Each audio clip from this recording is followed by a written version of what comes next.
అందరికీ నమస్కారం.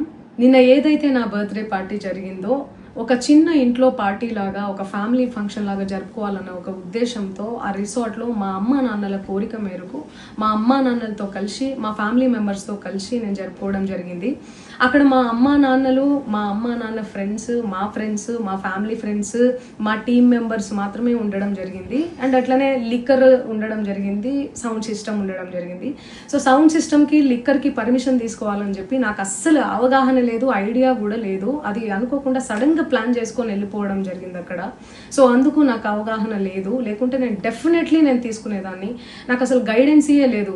ఎవరైనా గైడ్ చేసినా కూడా నేను పర్మిషన్ తీసుకునేదాన్ని, లేకపోతే నేను ఎందుకు ఇలా తెలిసి చెయ్యను కదా. సో ఇదంతా ఇలా తెలిసి అయితే నేను తప్పు చేయలేదు, తెలియకుండా ఇది జరిగిపోయింది.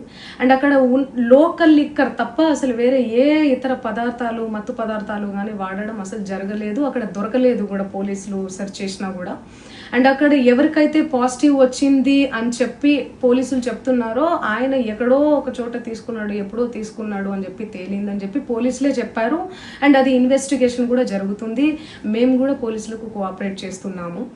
అండ్ నేను ఎందుకు ఇలా చేస్తాను, అసలు నాకు తెలిసి ఎందుకు చేస్తాను, మా అమ్మా నాన్నలతో దట్టు మా అమ్మా నాన్నలు పెట్టుకొని ఇలాంటివి నేను ఎంకరేజ్ చేస్తానా, ఇలాంటివి చెప్పండి. అండ్ ఒక రోల్ మోడల్గా, ఒక ఇన్స్పిరేషనల్గా ఉండాలని అనుకుంటాను, కానీ నేను ఇలా ఎందుకు నేను చేస్తాను. సో ప్లీజ్ దయచేసి మీడియా మిత్రులకు నా విన్నపం ఏంటంటే ఆధారాలు లేని అభియోగాలు నా మీద అస్సలు మోపద్దు.